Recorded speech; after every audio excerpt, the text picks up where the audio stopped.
Hello, my name's Peter Rogine. This is Harmony 2 at Five Towns College, and we're discussing guide tones. Okay, the work is on the board. It's on the handout I gave you. Let's take a look at the chords we have. You all know how to spell chords already. Here's D major 7th. You'll notice I bracketed the M3 and the M7 of D major 7, the intervals. The guide tones are the 3rd and the 7th of any four-part chords. Even a 5-part chord, it's still the 3rd and the 7th. 6-part chord, still the 3rd and the 7th. Remember, in jazz we have a certain amount of slang. So when I say 3rd, it really implies you have to figure out, did I want a major 3rd? Major 3rd. Oh, on a minor chord, it's a minor 3rd. So you have to, when people are talking street slang, like I just did, guide tones, 3rd and 7th, you have to know, is it a major 7th interval, a minor 7th interval, or a diminished 7th interval? You have to know that. That's understood. Okay, no, classical musicians don't go through this. They have other problems in their music and their rehearsals and so on, but they don't have this problem of street slang coming in so much. So let's just take a look at the D major 7.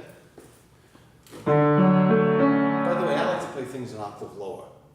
Being a guitar player for 5,000 years, I hear that note here. Just don't want to change now. So here's the D major 7, and here's the F sharp, and the C sharp. So your bass band's down here somewhere. A little thinner sound, but allowing more air in there. How do I use this practically? Well, let's say you have a record date and you're using 4 saxophones, 4 violins, 4 flutes, 4 girl singers, doesn't matter. 2 of them don't show up for whatever reason. Stopped off for a hamburger. You're stuck with 2 people, you still got to have, you've booked a recording session. So what you're going to do is say, hey look, give one singer the M3 interval, the other singer the major 7th. Make sure your bass player is playing the root, you have the chord. That would work through the whole arrangement like that. You can eliminate the perfect 5th at any time. Perfect 5th, remember I said perfect. Not an augmented 5th or a diminished 5th. If you're jazz people, flat 5 chords, you'd like to hear the flat 5. Okay? Augmented chords, you want to hear it. It's not augmented unless we hear the augmented 5th. So let's say the chord is D major 7. You can eliminate this perfect 5th there.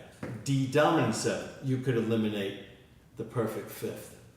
Not the end of the world. You can and in the voicing, not the bass player, you can eliminate the root also.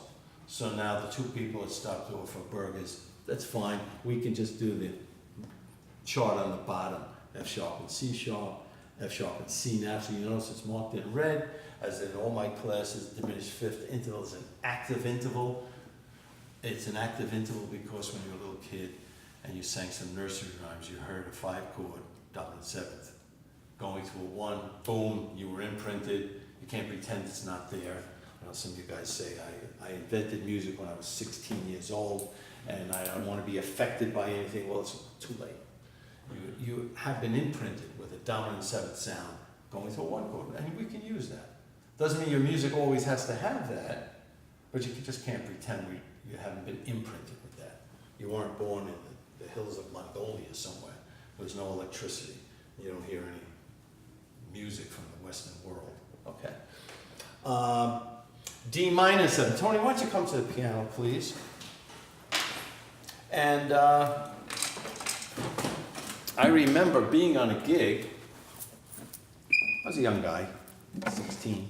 I was so proud. I was sitting in a club, and I don't know what song we did exactly. It's not important, but I was so proud. I prepared it myself. So the piano player counts it off, and we start playing. So play a D minor 7 full chord, Anthony, please. So I did that, and I was strumming, I guess, something like this. And he kept, stop playing. What are you doing? What are you doing? Wow, whoa, wrong. And I couldn't imagine why. I looked at the hand, I was in the right place, used my ear. It blended. Little did I know, after we finished that song, he took me aside and said, you have to learn how to play with a piano player in this style. I'm playing all kinds of extensions and so on, and you're banging out a D minor 7 you learned from your teacher. You have to learn to play just the 3rd and the 7th. Thanks, Tom. And that's where the, yes? Sorry to interrupt, but you talk about piano players and all this jazz slang. I'm a rock guitarist in the rock band I have. And it just, all these concepts of different, like crazy, like flat 5 and major 7 and minor 7, we don't really use any of it. So is this only for jazz, or can I use it in a rock sense, or? This is a concept of music. I know it's a jazz school, you know, I'm a jazz musician, but this concept is used whether you're playing the Rolling Stones, Mozart, Stevie Wonder, or some reggae band with horns. So don't be fooled because I'm teaching it and some of the musicians running around here are jazz musicians. These are concepts. It was as if we were studying art and I said, let's talk about this dark color blue. You could use it in a Renaissance painting, a Baroque painting, or you could use it spraying subway cars, subway art. You could use it. So don't be fooled by that. Yes, I realize you're not playing these advanced chords in that music because you'd be out of style. But the concept of using the 3rd as a valuable tone in the background is excellent for your guitar fills. Tony, why don't you go one more time to the piano, play a D major chord triad, and then play a D minor triad.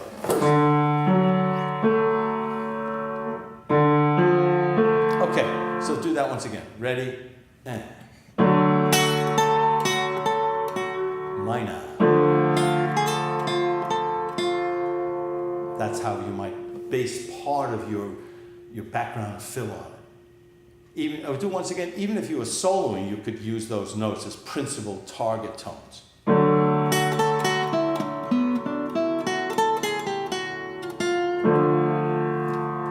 Then you add your effects and your own stylings and your bendings, and you're using this concept in your world.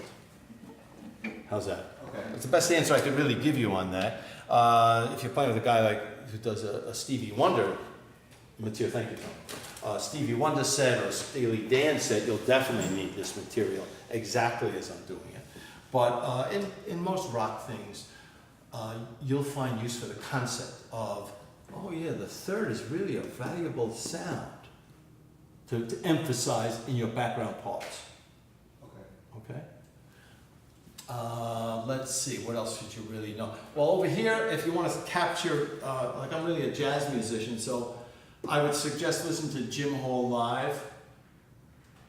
That's just guitar and bass. And you'll hear Jim playing beautifully. And sometimes he only plays 2 notes against the bass player.